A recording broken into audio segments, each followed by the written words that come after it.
Good afternoon, everyone, and welcome. Thank you for joining us today for this IBAC forum on corruption risks in local government. My name is Dr. Karen Adams. I'm a strategic advisor in the Prevention and Communication Division here at IBAC, and it's my pleasure to be facilitating today's event. I'd like to start by acknowledging the traditional custodians of the lands on which we're broadcasting from today, the Wurundjeri Woiwurrung people of the Kulin Nation. I pay my respects to their elders past and present, and to any Aboriginal people who may be joining us here today. I also respectfully acknowledge the traditional custodians of the lands and waterways across Victoria and pay respects to elders past, present and emerging. I'm really excited to be facilitating today's event. I worked at an interface council myself for several years before joining IBAC, so I really appreciate the important work that's undertaken by interface councils, as well as some of the many challenges that are faced by the sector. Running through the attendee list for today, we've had over 250 registrations to attend, and it was great to see a few familiar names on that list. So we've received registrations from across all of Victoria's interface councils. So this includes Cardinia, Casey, Hume, Melton, Mornington Peninsula, Nillumbik, Whittlesea, Wyndham and the Yarra Ranges. We're also really pleased to see attendees from various Victorian councils, including metropolitan, regional, small and large rural shires. We are also welcoming attendees from various state government departments, universities, as well as Victorian and interstate integrity agencies. So thank you all for taking time out of your busy day to join us here for this event. As most of you would be aware, council elections are taking place later this year in October. Today, you'll hear about some of the unique corruption risks that we see in a local government election year, as well as some of the perennial risks in local government that we see through our work at IBAC. You'll hear about what you can do to best prepare in the lead up for an election, as well as how to navigate integrity risks within your organisation. We know that the local government sector in Victoria is really large and diverse. Each council is unique, faces different challenges, has varying levels of resources and different needs. Our focus today is on interface councils that represent Melbourne's outer suburbs. These councils represent areas of increased population growth with more planning and building matters than other Victorian councils. Interface councils navigate constant challenges around providing quality infrastructure and service delivery for nearly 2 million Victorians. However, many of the risks and prevention strategies that we'll be discussing in relation to interface councils will apply to other councils and agencies more broadly. You'll shortly hear presentations from IBAC's Deputy Commissioner David Wolfe, the Chief Municipal Inspector from the Local Government Inspectorate, Michael Stefanovic, and Chief of Administrators at the City of Casey, Nolene Duff. Our aim for today's webinar is to provide you with a better understanding about the roles of IBAC and the Local Government Inspectorate, or the LGI, as well as to provide education on how to prevent corruption and misconduct across both elected and administrative arms of local government. We hope by the end of the event that you'll have a better understanding about our integrity agency roles, what corrupt conduct looks like, what you can do within your organisations to prevent corruption and improve integrity. As each of our presenters is speaking today, if you have any questions that you would like to ask of them, please feel free to add these into the Q&A box on screen, as there'll be an opportunity in the second half of today's event to run through some questions. A quick couple of things though before we launch into some of our presentations. So you can turn on closed captions in the meeting controls if you would like. You can also click interpretation to see Auslan interpreters. And we will be emailing a copy of the webinar recording as well as the slides once these become available after today's event. And finally, please be aware that we are unable to answer any questions about ongoing investigations. So now to the exciting part. I'm really pleased to introduce our first speaker for today, IBAC Deputy Commissioner David Wolfe. So David joined IBAC in 2020 and was previously Victoria's Chief Municipal Inspector and Head of Local Government of the Local Government Inspectorate.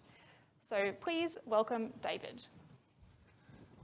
Great, thanks Karen. Hi everyone, and thanks for tuning in for today's webinar. What I would like to do is talk a little bit about IBAC's role in the anti-corruption space, and then talk specifically about local government and corruption risks in local government. So in terms of IBAC's role, local government are public bodies under our Act, and councillors, council officers are included as public officers. Our role is to identify, investigate and expose corrupt conduct, and we have a specific function to educate and prevent corrupt conduct. And that might look like in the event that we're actually participating in today. We prioritise matters where the corrupt conduct is serious and or systemic, and that allows us to focus our resourcing on those matters that are most in need. For local government, this means that we will focus on matters that are quite serious, and there's some examples that I'll touch on later in the presentation. We also have a role under the Public Interest Disclosure Act to assess matters of improper conduct, which is a lower threshold to corrupt conduct. And for these matters, our role is to assess the individual complaints and notifications, potentially apply the public interest disclosure provisions, which include protections for disclosures, and then ensure the matter is directed to the most appropriate agency to investigate the matter. Now, that might be that we receive a complaint and a notification under that Act and refer it back to the council to investigate. We might refer it to the Victorian Ombudsman or Victoria Police, or in most cases in relation to local government, we refer the matter to the Local Government Inspectorate, and we'll hear from Michael very shortly about his role in relation to that. So let's talk about our jurisdiction and corrupt conduct. What are the elements that we look at in terms of a matter to determine if IBAC can investigate? Corrupt conduct is set out in our legislation. There's a definition there, and it's got some elements to it, which you'll see on the screen very shortly.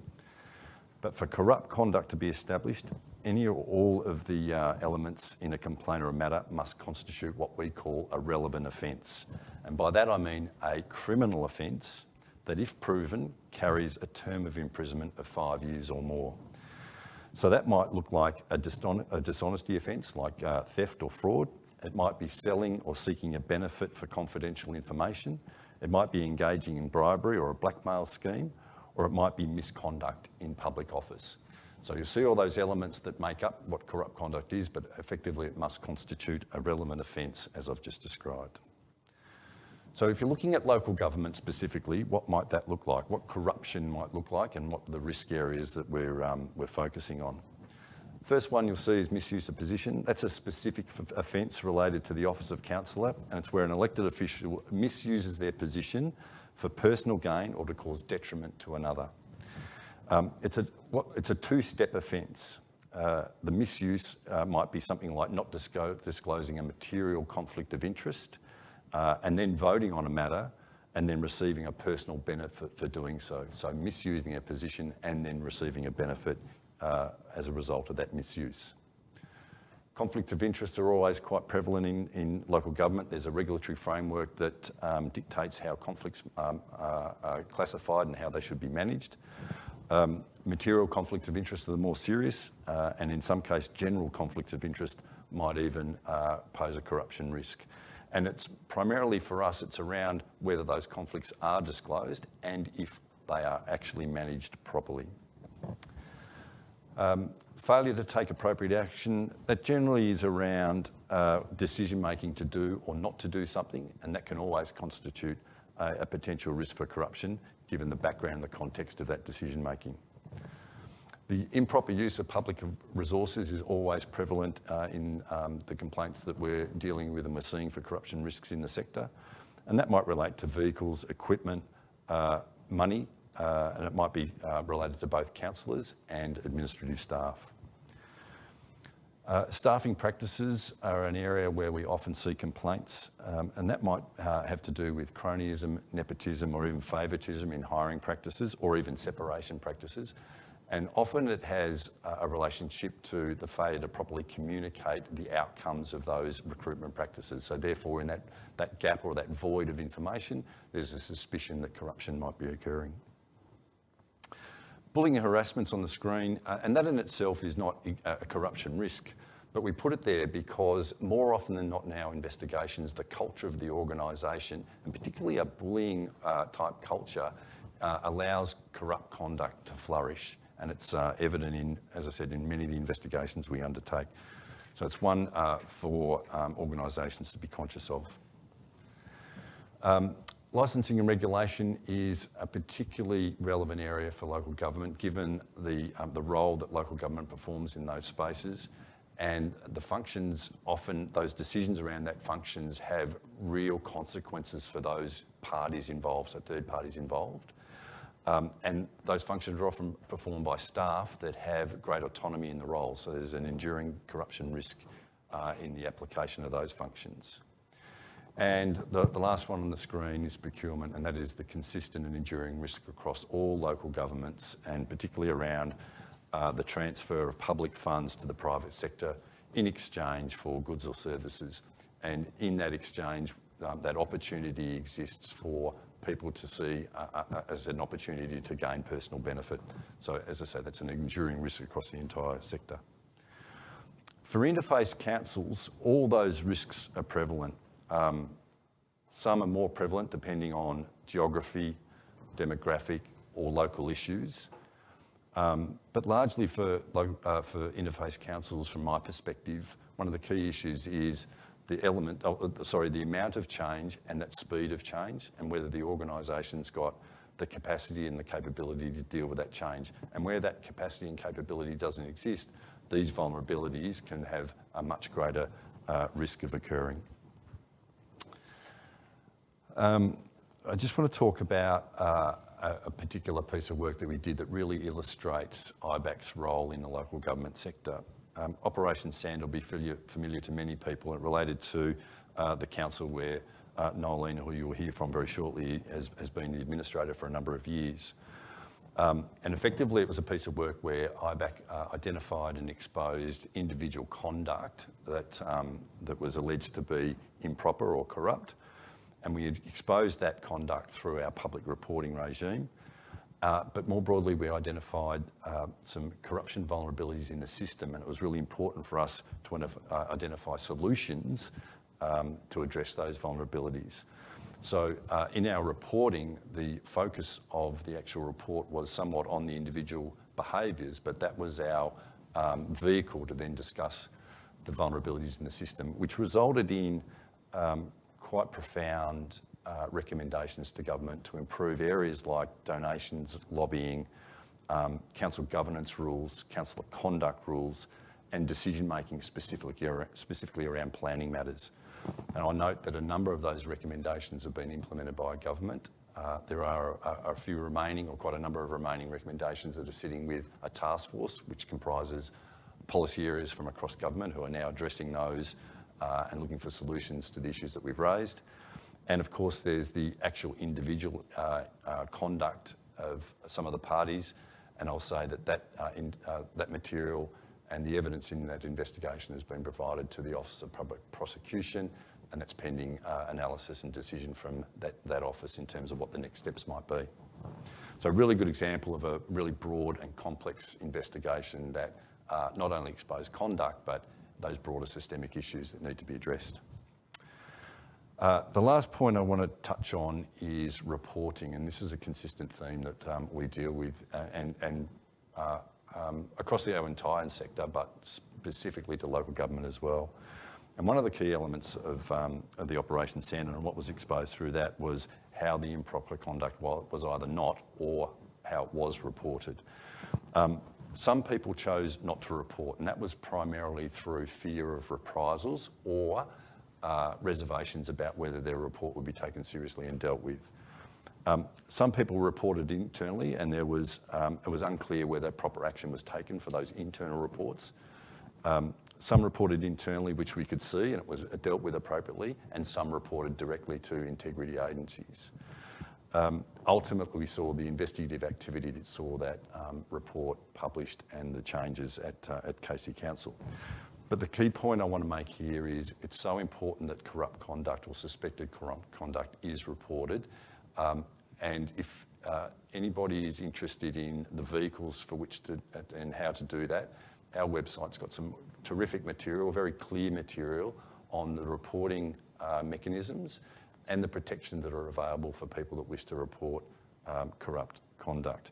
And it's really important that we get that message across, that the agencies like ours and the integrity system can only operate when we receive information that allows us to explore the conduct and ensure that corruption vulnerabilities aren't allowed to flourish.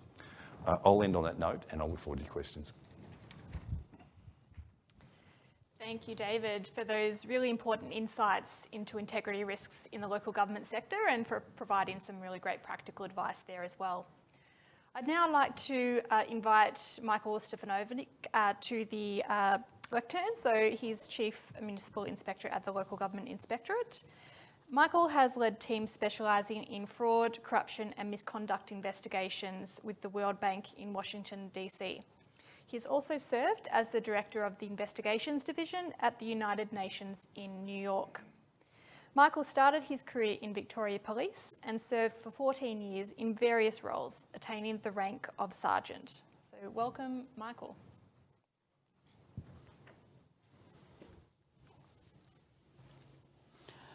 Thank you, Karen, for that introduction, and thank you to IBAC for inviting me to present to you today. What I'll do, given the vast array of participants in this presentation, I will deliver a little bit of a 101 on what we do, not focused on the corruption side, but just initially around the broader activities that we engage in. But first of all, I'll say that we're one of only 2 dedicated agencies in the country that are dedicated to investigating local government. There's ourselves, there's also our counterparts up in Queensland, the OIA, the Office of the Independent Assessor, and the Western Australians, I believe, are in the process of actually setting up their own dedicated entity as well. And that's probably, hopefully within the next 6 to 12 months, we'll see a further peer organisation around that. The other states have all got different mixtures of responses to allegations in local government. They all have their lead anti-corruption agencies like IBAC, but they also have within their local government departments, however they're named, they have either a specialist group within there that will conduct investigations, or they'll contract allegations out to independent investigators for them to undertake the investigations. All right, now quickly, our functions and powers. We have the power to examine, investigate and prosecute any matter relating to council operations or electoral matters. It's a very, very broad responsibility, and it's something that we take seriously, and we do it as not in isolation, but with our partners at IBAC, the Ombudsman's Office and other parts of the integrity system, such as the Auditor General's Office and the like. It's never that clear, or very rarely that clear, who owns any particular case until we look at the facts, and sometimes we'll need to get our heads together with our partner organisations to work out who actually owns either an entire allegation that's put forward or elements of it. We can also investigate public interest disclosures that come to us from IBAC relating to councillors or officers. We can make application for a conduct panel for serious misconduct or to VCAT, the Victorian Civil and Administrative Tribunals, for gross misconduct of councillors. As the Chief Municipal Inspector, I have all the powers necessary to perform my functions, in theory. Having said that, we do have our own guidelines, we have processes, we've got some history of cases, and where it's not clear, we apply our own moderation to the things that we do, and we try and apply a consistent approach to other entities where we don't have clear guidance. The one area where we also do significant work is we make recommendations to the Minister for Local Government and around governance practices in council, and if we see a problem in a particular council, we think there's a need for urgent intervention, I can make recommendations to the local government minister to install a monitor or consider installing a monitor. And in recent times, we've had a number of examples of that where the minister has taken that on board and acted. Our key offences, David briefly addressed some of the key offences that affect councillors, but the key one that we potentially look at is misuse of position by a councillor. There's many different ways in which that can occur, and it's a pretty heavy offence. Again, for people that are, that are new to the sector, it comes as a bit of a shock to discover that there's potentially a 5-year jail term for infractions of that particular offence. Conflict of interest, I think that's our bread and butter in our office. And I often say that we are essentially the halfway house between nothing and a full-on corruption inquiry by the likes of IBAC. And it's the enforcement of conflict of interest disclosures and the way in which that's managed by councils that I think is really something that keeps us very heavily engaged. If councillors, council staff, senior council staff, and ourselves don't pay rigorous attention to conflict of interest and do some ground truth to some of the disclosures that are made, then that really has the potential to blow into a full-on corruption inquiry. So we spend a lot of our time looking at conflicts of interest. Another key offence is directing council staff, so that's by an elected councillor. This is where councillors cross the boundaries between what's acceptable or not in their public roles, and they actually ask staff members to do things for them that they shouldn't be doing. There are mechanisms that councillors have got in place for the trackable and accountable questioning of council staff by councillors, and when an elected councillor steps over that line, we will step in and we'll seek to enforce that. Disclosure of confidential information is another key offence for us. Again, there's stuff that councils cover so many areas. I always knew councils did a lot, but I was only stepping into this role, I discovered how broad the roles are. Everything from rates, roads and rubbish, but also health. There's many areas, emergency responses, all sorts of areas where councils get involved. And all of it, if you look at it from a particular perspective of someone who might want to exploit the system for their own commercial benefit or benefit of others, it's a land of opportunity. So, we really take that seriously. If someone was to release confidential information that they can someone can subsequently exploit to give them an advantage. And this year, we're in another council election year. That's a very significant period of time for us. We ramp up from about 400 or 500 cases a year to over 1,000 cases in the space of 6 weeks. So it's a very busy period for us leading into council elections in October. Now, the Electoral Commission themselves, they look at the aspects of the conduct of the election. They've got a huge logistical effort in actually running the election. But we're the ones, the local government inspectorate, have the responsibility for enforcing the council election offences. And thankfully, the Electoral Commissioner has seconded several of his investigators to my office for a period to help us get through those. That significant volume. Conflict of interest, let me just go back to that. Again, it's so important. Now, there's general conflicts and material conflicts. Now, a general conflict is something where it's you have an open, impartial, fair-minded person who consider that your private interests conflict with your duty, then that's a general conflict. Material conflict is more precise in terms of if you or someone have a relationship that has a potential to gain or benefit or to suffer a loss, you have to disclose it. Councils now have pretty good governance rules dealing with that. We do see from time to time differences, so it's not entirely consistent across the sector. But what we do, we expect that council have the rules, that they're understood by the council, elected councillors and senior staff, and that they enforce it, and their governance officers can step in and provide advice. And if it's not being attended to, that it's reported to us. Councillor Code of Conduct, again, this is something that, again, I wouldn't say it's the root of all evils, but it's certainly a contributor. If people aren't being respectful to one another and the processes, and further the point, if they're not being enforced, the internal rules on how councillors and staff interact aren't being enforced, then that leads to breakdown in council governance and all sorts of problems, and it can lead to an environment which is toxic breaches OH&S provisions. It also creates that enabling environment for someone who's a corrupt actor to actually ride roughshod over people who are trying to follow the proper processes. And it is a huge risk if councillors don't behave properly and the management don't respond appropriately when those infractions occur. Okay, I won't go on any further with respect to what we do. I think there's a lot of questions we've already seen. But anyone wants to know more about our work, please reach out, Local Government Inspectorate. And as I said, just looking forward to the questions as they roll in. Thank you. Thanks. Thank you, Michael. Quick, I think, whirlwind tour of the LGI and some of those key offences and risk areas that we're seeing. I'd now like to introduce our final speaker for today, Nolene Duff. So Nolene was appointed in February 2020 to the role of Interim Administrator at the City of Casey and is currently the Chair Administrator. She's an experienced CEO and board member who has worked in both government and non-government sectors. So welcome, Nolene. Thanks very much, Karen, and congratulations and thank you to IBAC for the continuing role they play in training the sector and the very excellent quality of resources that they provide to us.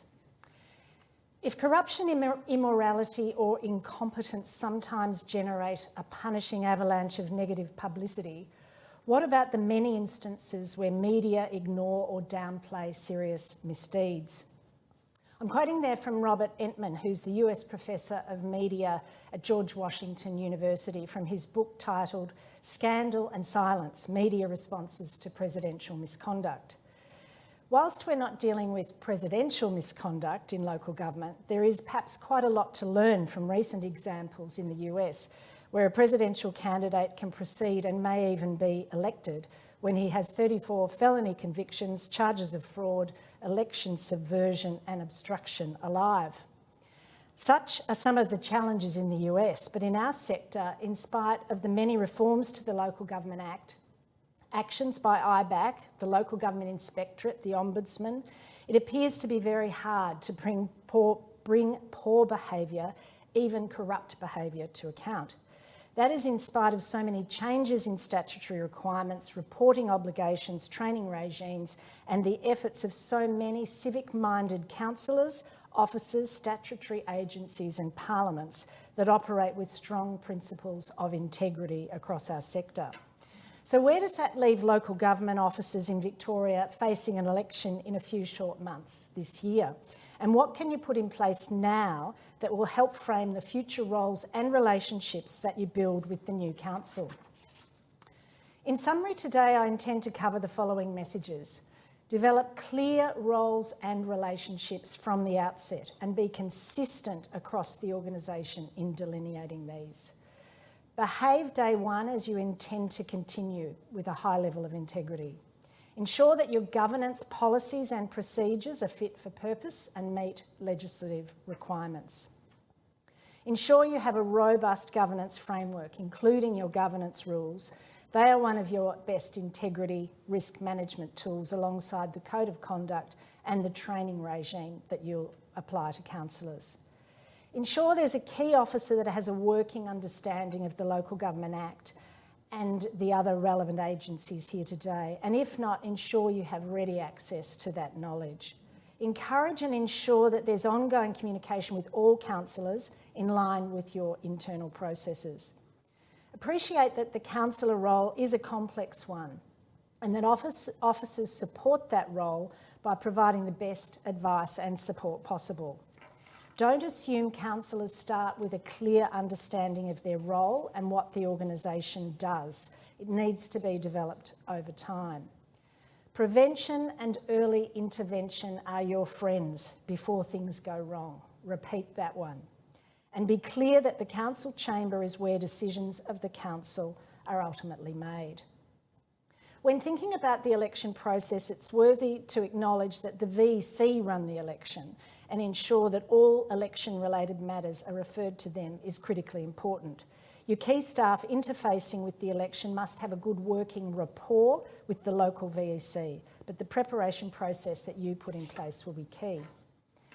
It's getting late in the day now, but the information you provide to the broader community as a lead up to the election is a key platform to set expectations about the role of council and the role of councillor from day one. That's another whole chapter of input, but nevertheless a very important part of setting the expectations about the role of councillor up front. And there are some really, really good models and examples throughout the sector currently. Be it CEO, executive team, governance lead or support team to the Mayor and councillors, everyone across the organisation has a role to play in the preparation for election process. My first tip is this: understand that policies and procedures are a great tool, but at the end of the day, it is behaviour that ultimately is the game changer, top to bottom of the organisation, be it large or small. So polish up your policies and procedures, check that you have up-to-date and accurate legislative references to the Local Government Act, and that you're ready to press go when the election is said and done. That's the minimum. Train your staff, all the staff that have contact with the community and councillors, but preferably all in an appropriate hierarchy of input. In this preparation stage, it's easy to overlook that information you provide, including your induction program and process, needs to be accessible to what may be a very diverse group of councillors.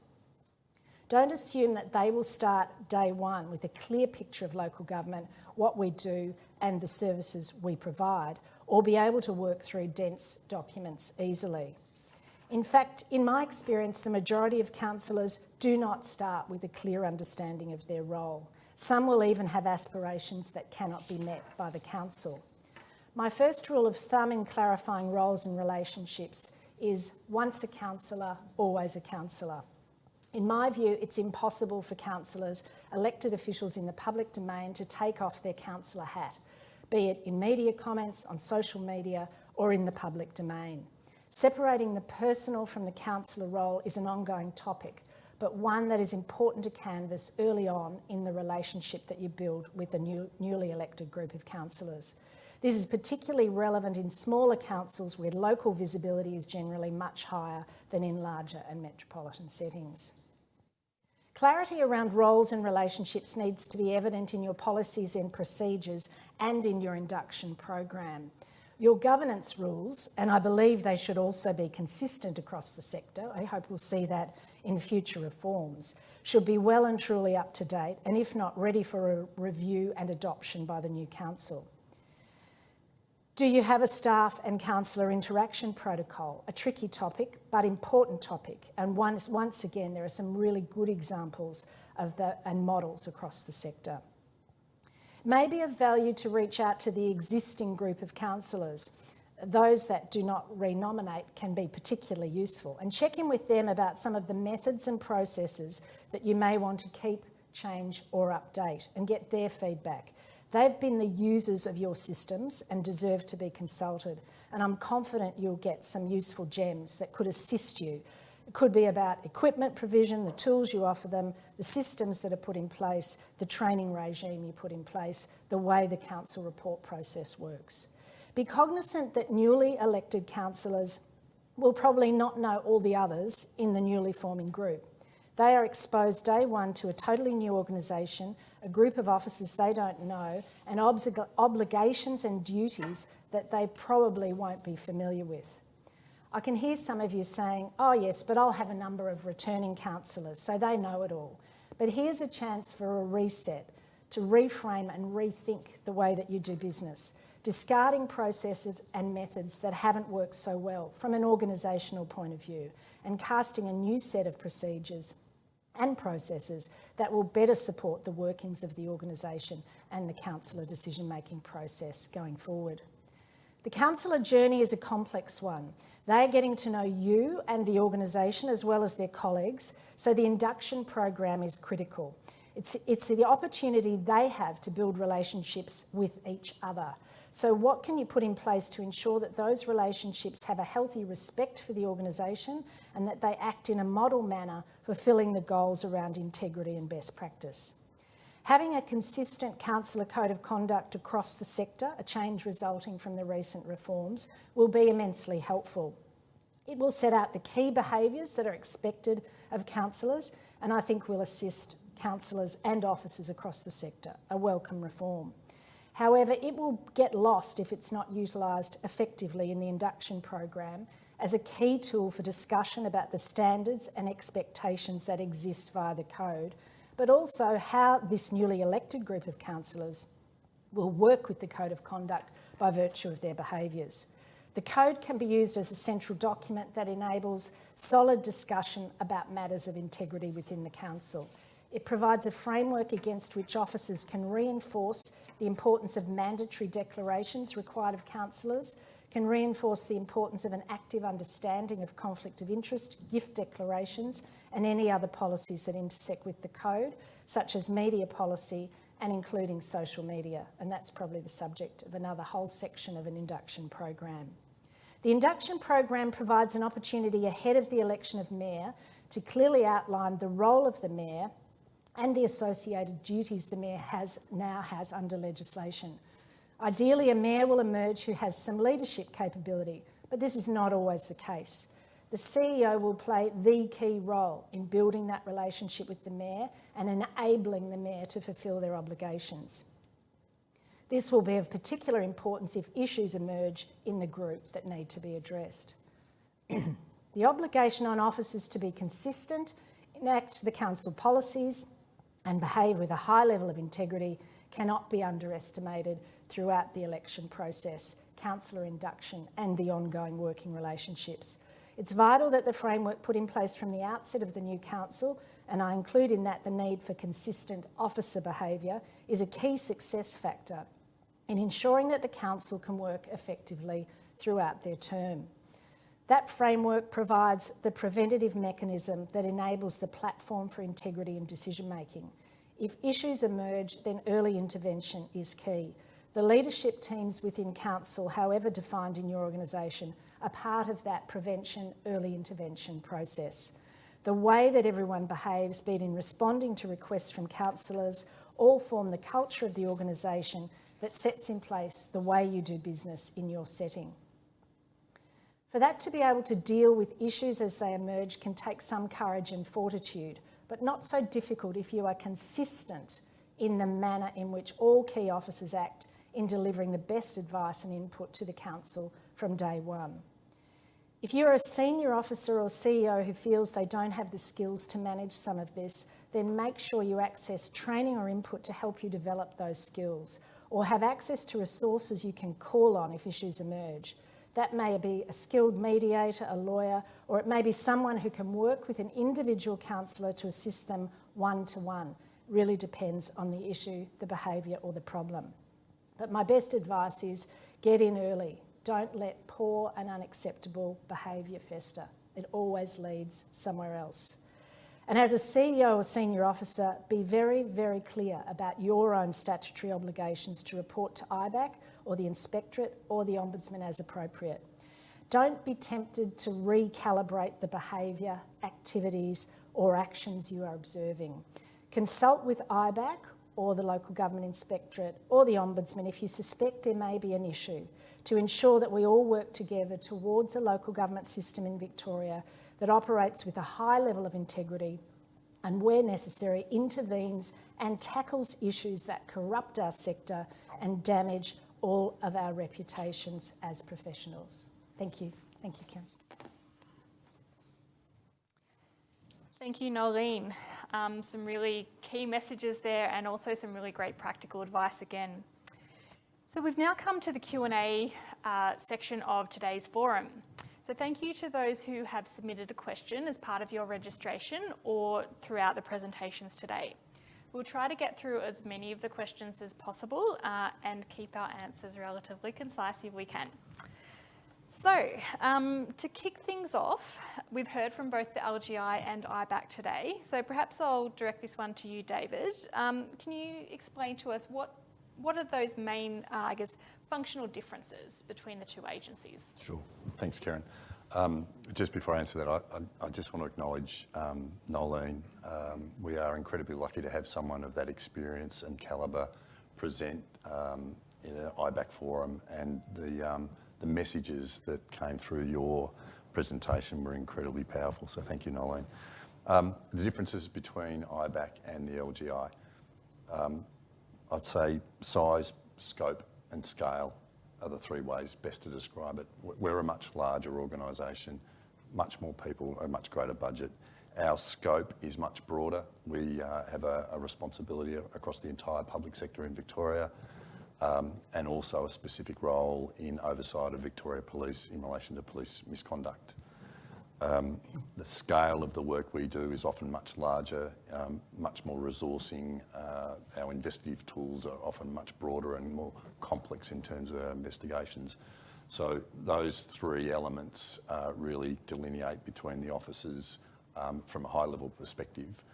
But there is crossover in terms of the matters that we actually come across and determining about who's going to investigate what. And it's important to note that there is an integrity system in Victoria comprising of IBAC, the Ombudsman and the Auditor General's Office, and with portfolio officers including Michael's, the Local Government Inspectorate. And that system is really important to have because each agency has their own specialised area of focus, and in determining the best place to investigate particular matters, the communication between the system is really important. So, for example, we would often communicate to Michael's office in terms of issues that we've either have on our plate or we're considering referring across, or even information that we're receiving that might assist their office in terms of how they handle a matter. So it's really important to get that point across, that all our agencies are part of a broader system and work very well together. Thanks, David. So we've heard each of you talk a little bit today about the role of councillors as well as council officers. Do you have any tips on how to manage councillor and officer interactions? So perhaps if we start with you, Nolene, and then open it up for broader discussion. I think it's been a bit of a tricky area across the sector, but many councils now have a framework policy around it, so it makes it clear from the outset. I think officers have suffered from feeling highly bureaucratic in limiting access to officers throughout the organisation.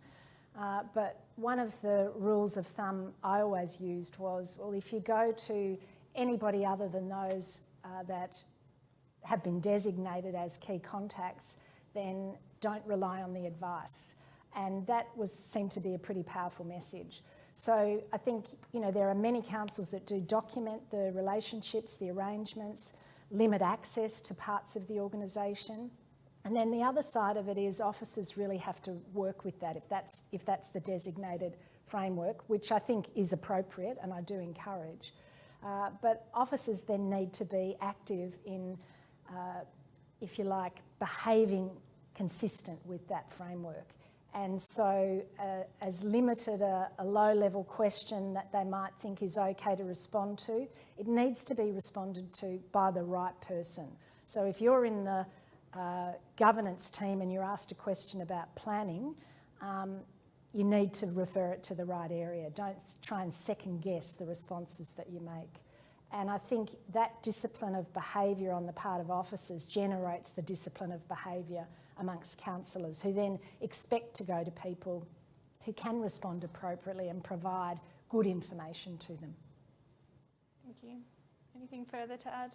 Yeah, if I just can add, most councils now have got councillor portals so that they can focus questions to council officers on specific topics or themes through the councillor portal. And that's a method of protecting both the councillor and the staff and having that accountable chain to show what was actually, what information was passed and when, so that should there be some allegation later on, that we are all able to have a look at the portal, look at the trail and ascertain whether or not there was any misconduct associated with it.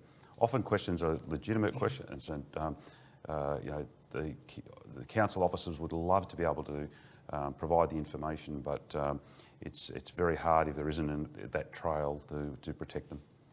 And can I just add to that, the planning area is obviously a very tricky area, and very much the substance of Operation Sandon, we've incorporated at Casey into our governance rules, and we've had to move it around with the changes to the Code of Conduct, etc. But a planning protocol which details quite specifically the documentation around any information, questions, meetings, etc. So that should now be on our website, and I think it's a best practice model. And a couple of points from me. I think interface councils often have a really difficult environment where councillors have pre-existing relationships with council staff. So having a process in place is really important, but ensuring that it's followed and it's communicated why the process is important and it is followed is incredibly important. Human condition is you'll always try and find the path of least resistance. You'll try and find someone that can help you and help you quickly, and often that might be through a pre-existing relationship. So breaking that cycle can be really challenging, and it might challenge some of those pre-existing relationships. So I think that's a really important element. I think the councillor portal point that Michael raised is really also very useful because it illustrates the level and volume of communication from councillors to council staff and the work that's involved in that. Each inquiry has a flow-on effect, has a consequence for the administration in terms of work and output, and for all councillors to be aware of the level of inquiries and work that's being committed to those inquiries is really important for the councillor group. Thank you all. So leading into an election, what avenues are there for dealing with suspected corruption of candidates? So maybe Michael, you want to kick us off with that one? Thanks, Karen. First of all, I'll just say it's a mindset. It's don't be looking for the brown paper bag stuffed with cash. I think that's very rare in any context these days.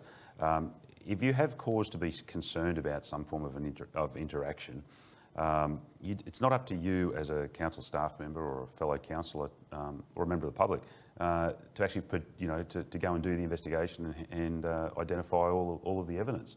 If you suspect that there has been corrupt conduct, then you can report it certainly to IBAC, certainly report it through our office. It may well be that it may be one of these sort of precursor type offences that, if caught early enough, won't arise to the level of corruption. So maybe a misuse of position or disclosure of confidential information.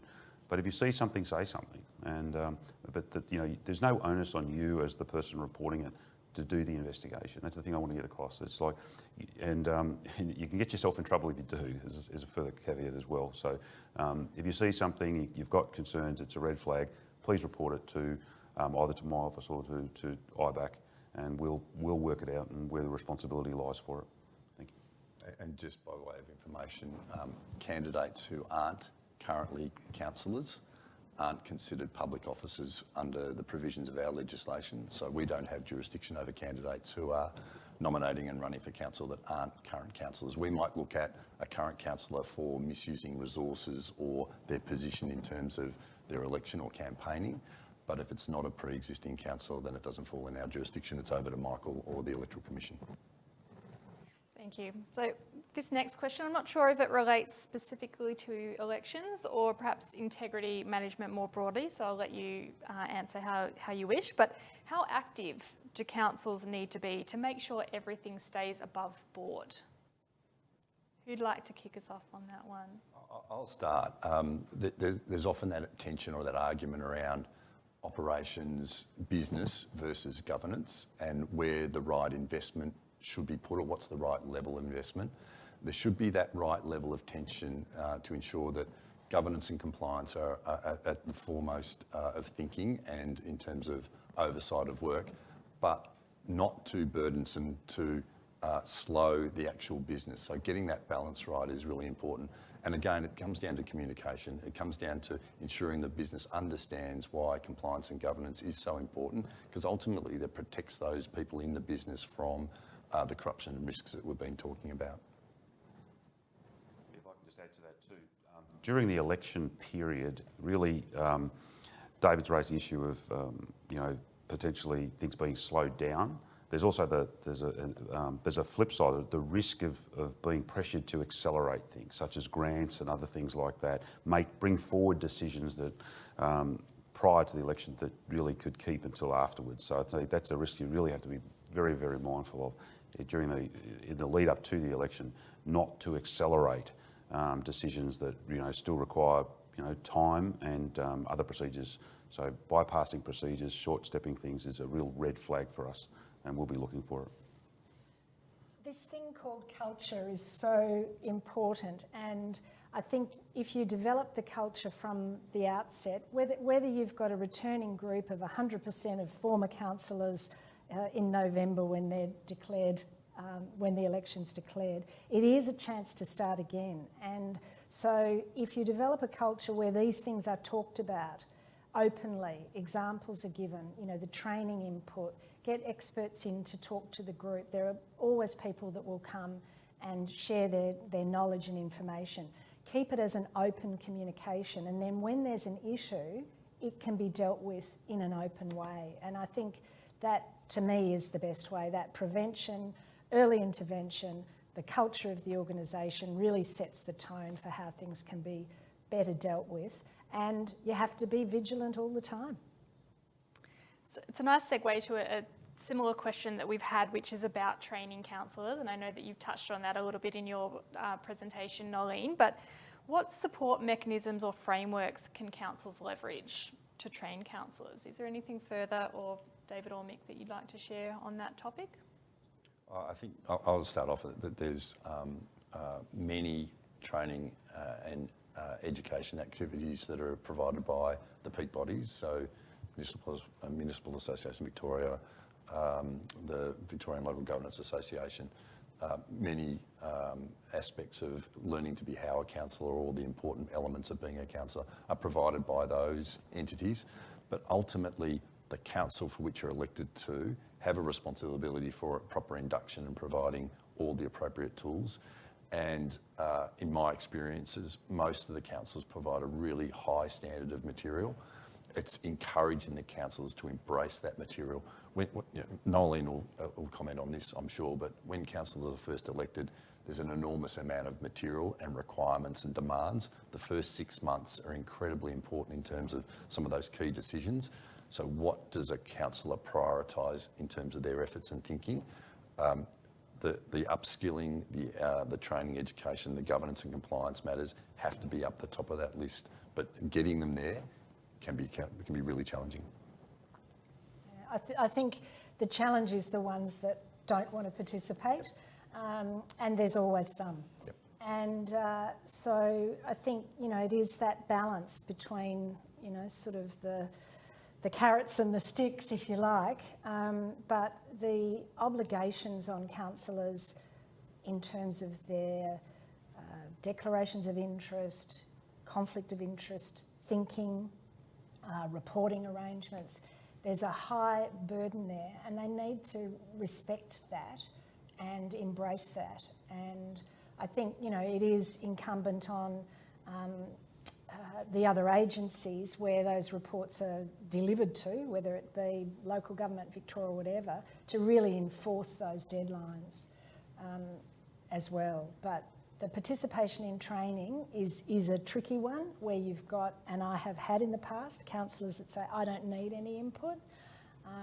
And you just have to work with them individually, I think. And if you develop that culture from the outset, particularly as a CEO, where you're talking to each of them and being quite frank and fearless in your feedback, then you've got the avenue to give them the feedback about the deficits. If I can just add to that, there's also many councillors are new to the role. They don't anticipate the breadth. They get a shock like I did about all the things that councils are expected to do. And they nominate because they've got a particular issue that they feel passionate about and they want to go and represent their community for. The role is way bigger than a single issue. And I think the VEC, Electoral Commission, puts out a candidate handbook. I think that helps, to set the scene for what potential candidates may be up for and how they can stay compliant with the Electoral Commission rules and our rules. And we will also, from the Local Government Inspectorate, we put our fact sheets around councillor induction and the like. as well, but it's so important. And it's not just like you get it up the front when you're newly elected. There should be some form of recurrent training. So it's like, it may well be that in that initial 6 months, they're just getting overwhelmed with all of their new responsibilities that, yes, they take it on board, but they're not confronted with this potential situation for 2.5 years into their term. So it's really important that they have ready reckoners they can look at, people they can lean on, like governance officers, to get some advice, or if they're not really sure, if there's something that above that, maybe reach out to one of our officers as well. But it's a recurrent obligation to train. It's on them and also on council as well. Great, thank you all. So I think we'll have to leave it there. Thank you very much for joining us today, and a big thank you to David, Michael and Nolene, and all of the attendees and organisers for your contribution to today's webinar. To stay up to date on the latest publications and information from IBAC, you can subscribe to our e-newsletter, Insights, or visit our website. We also regularly share updates on social media via Twitter or X, LinkedIn and YouTube, so check those out as well. We will be hosting 2 in-person versions of this forum in Benalla and Yarra in August and September, so please subscribe to our mailing list to be notified once registrations open for those events. Finally, as this webinar draws to an end and you exit Zoom today, you will see a link to complete a short feedback survey to help us plan for future events. Or you can use the QR code, which is on screen, to access the survey. We really value your feedback and encourage you to answer those quick survey questions for us to help us shape those future events. So we look forward to seeing you again at future IBAC events. So thank you and bye for now.